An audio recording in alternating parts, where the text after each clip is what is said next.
ছিল তারা ইয়া করতো, ওই সময়ও একই রকম কথা বলতো যে আমাদের মানে এটা ইয়ে হয়ে যাচ্ছে, আমাদের কাস্টমারদের ইয়ে করে আমাদের টাকা দিতে হবে, নাহলে ব্যাঙ্গালোর ইয়ে হয়ে যাবে।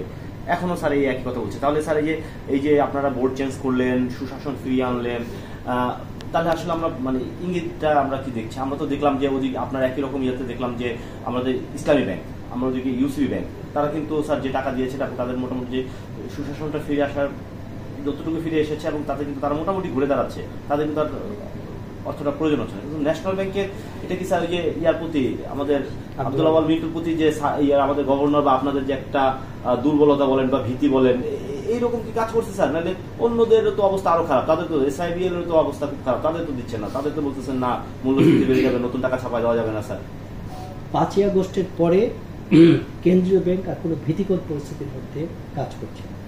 যত সিদ্ধান্ত বাংলাদেশ ব্যাংক নিচ্ছে নিজস্ব চিন্তা ভাবনা থেকে।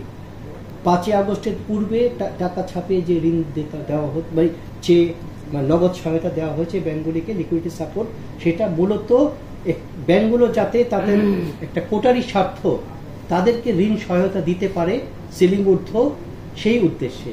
আর এখন ব্যাংকগুলিকে দেওয়া হচ্ছে যাতে ক্ষুদ্র আমানতকারীরা তাদের এই চেকের বিপরীতে টাকা পায়, সেটার জন্য। দুটার ক্ষেত্রে পারপাস কিন্তু সম্পূর্ণ ভিন্ন।